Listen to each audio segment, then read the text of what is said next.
반갑습니다. 네, 장교수의 내교육 TV 오랜만에 스튜디오에서 인사를 드립니다. 이번 주제는 멀티태스킹 사회 5가지 두뇌 활용 가이드에 대해서 얘기를 좀 나누고자 합니다. 멀티태스킹, 가능할까요? 가능하지 않을까요? 이 질문의 답은 인간의 뇌는 멀티태스킹이 되지 않습니다. 기본적으로 싱글 인, 싱글 아웃. 인간의 뇌의 기본 메커니즘이 그렇습니다. 이런 질문을 하죠. 나 주변에 멀티태스킹 잘하는 사람 많이 있는데요. 가끔 보는데요. 얘기를 한다면 그 분은 멀티태스킹을 하는 것이 아니라 A란 일을 할 때 집중을 하다가 B란 일을 할 때 갑자기 스위칭을 빠르게 하고 B 일에 집중을 빠르게 하는 사람입니다. A와 일을 동시에 하는 게 아니라 A 일 하다가 스위칭해서 B 일에 집중하고 또 B 일 하다가 다시 A에 집중하고 멀티태스킹의 스위칭과 빠른 집중과 몰입적 능력을 가진 사람이죠. 자, 그럼 멀티태스킹은 인간의 뇌에 기본적으로 안 좋다라는 연구 결과는 많습니다. 그럼 이제 이런 반문을 할 수 있죠. 지금 사회가 멀티태스킹 사회인데 멀티태스킹이 인간의 뇌에 안 좋다고 그렇게만 얘기하는 것은 뇌과학적인 연구 결과이고 실제적으로 이제 뇌교육의 관점에서 보면 이제 뇌를 잘 활용해야 되는 가이드를 드리는 게 중요하죠. 어쩔 수 없는 환경이라면 멀티태스킹을 적절히 또 잘 쓰는 게 중요하지 않겠습니까? 그래서 준비를 했습니다. 멀티태스킹 사회 5가지 두뇌 활용 가이드. 첫 번째는 멀티태스킹은 단순 반복 업무를 기본으로 한다. 멀티태스킹을 할 수 없는 사회가 아니죠. 그래서 업무가 종류가 여러 개가 있으면 기본적으로 내가 맡은 업무 중에 단순한 작업들이 있죠. 그런 것들은 다른 업무를 할 때 병행하는 것도 그렇게 나쁘지는 않습니다. 왜냐? 단순 반복 업무는 뇌의 과부하가 걸리지는 않으니까요. 멀티태스킹이 인간의 뇌에 좋지 않다라고 하는 건 A 업무와 B 업무, C 업무가 기본적으로 다 단순 반복 업무일 경우에는 그래도 할 만한 거예요. 왜? A 업무에 집중을 하다가 스위칭을 해서 B 업무를 하고 또 C 업무를 하는 것 A, B, C 자체가 뇌에 다른 강도로 또 지나친 부하가 걸리지 않는 일이니까요.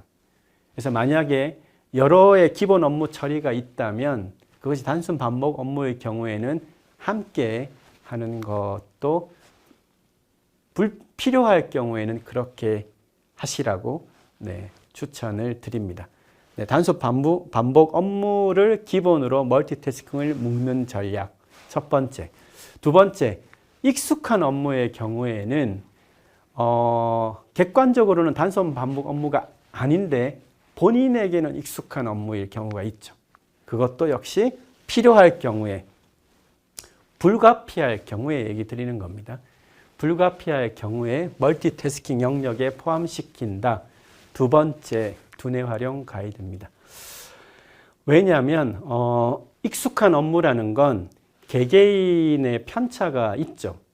그래서 A라는 업무가 보니까 굉장히 복잡고 그렇게 다른 사람이 보면 느껴지지만 그 사람한테는 이미 익숙해졌다는 의미는 바꿔 얘기하면 신경망의 패턴화가 일어났다는 거예요. 익숙하다는 습관이 되었다. 특별한 노력이 들어가지 않더라도 그냥 무의식적 프로세스 상에서 할 수 있다는 이 얘기는 나의 신경망의 패턴이 공고하게 형성이 되었다는 의미입니다. 그것을 어떻게 알 수 있냐? 이전과 다르게 그 업무를 할 때 노력이 덜 들어갈 경우에는 익숙해진 거죠. 그리고 시간이 빨라진 겁니다. 한 달 전에 1시간 걸릴 걸 지금은 10분이 걸린다. 익숙해진 거죠. 그 업무의 난이도는 바뀌지 않았으나 나의 뇌가 정보 처리가 빨라진 겁니다. 왜냐? 패턴화가 되니까요. 뇌를 쓰면 이것저것 막 찌르지 않는 거죠. 뇌 여기저기 불이 안 들어오는 겁니다. 기본적으로 패턴이 동시에 발화가 일어나는 거죠. 그래서 두 번째, 익숙한 업무의 경우에는 난이도가 조금 높더라도 필요할 경우에는 멀티태스킹 영역에 포함시킬 수 있습니다. 자, 세 번째, 복잡도가 높은 업무. 네, 익숙하지 않아요. 네, 철저히 배제하기를 추천해 드립니다. A라는 업무는 단순 업무고 B라는 업무는 난이도가 높아요. 네, 익숙하지도 않아요. 함께 해서는 안 됩니다. 네, 뇌가 혼선이 일어나고요. 뇌의 배선, 그 신경망의 형성에도 아주 부정적입니다. 왜냐? 단순 반복 업무 처리는 뇌 부하가 그렇게 많이 안 걸리죠.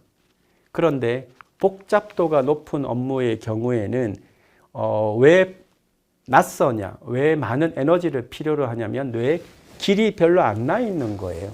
새로운 길을 막 연결을 시켜야 되는 겁니다. 그 난이도가 높은데 익숙한 업무, 두 번째의 경우에는 이미 길이 그래도 나 있는 거예요. 근데 여러 길이 나 있는 걸 묶기만 하면 되는데 복잡도가 높으면서 익숙하지 않는다는 의미는 이것을 어느 길을 가야 될지 모르는 거예요. 그리고 뇌에 길이 없는 경우도 있죠. 그렇게 하고 있으려면 엄청난 고도의 정보 처리가 있죠. 이쪽에 불이 들어왔다가 저쪽에 불이 들어왔다가 이걸 연결시켰다가 와 이런 우리가 산길을 찾을 때 그렇게 찾는 건데 그 과정에서 갑자기 동시에 다른 일을 난이도가 현격히 다른 일들을 동시에 뭔가를 하면서 하다 보면 뇌회로가 꼬이겠죠. 그러면 그런 일들이 반복되면 복잡도가 높은 업무를 이후에 해야 되는 상황에서 뇌 정보 처리에 혼란이 생깁니다. 그래서 세 번째, 복잡도가 높은 업무는 멀티태스킹에서 철저히 배제하는 습관, 태도를 가질 것을 추천드립니다. 자, 네 번째, 멀티태스킹이 전혀 필요 없는 몰입의 시간을 설정한다. 이것은 외부의 자극, 또 거기에 대한 나의 반응 체계로 어떤 직무가 일어나는 거 아닌가요? 근데 일정 시간은 멀티태스킹이 전혀 없는 온전한 몰입의 시간을 자신의 라이프 스타일에서 설정하는 것이 정보화 시대에서 너무나 중요합니다. 몰입의 시간이라고 했어요. 나에 대한 온전한 몰입의 시간. 몰입이라고 하는 것은 여러 A, B, C 일이 아니라 하나의 일에 100% 몰입할 수 있는 시간. 일주일에 1시간도 좋고요. 3시간도 좋고요. 한 달에 하루도 좋고요. 하지만 여러 일이 아니라 진짜 하나의 싱글에 몰입하는 시간. 왜냐? 수렵사회, 농경사회, 산업사회, 정보화 사회까지 왔는데요. 인간의 메인 스트럭처는 변하지 않았습니다. 바깥 세상은 변화했죠. 모든 것이 연결된 정보화 사회가 출현했죠. 그러면 인간의 뇌 기전과 바깥쪽 세상에 미스매칭이 생길 거 아닙니까? 지금 필요한 것은 온전한 뇌를 풀 가동하는 시간입니다. 이것저것 하는 것이 아니라 정보화 사회에서 너무나 절대적으로 필요한 시간이죠.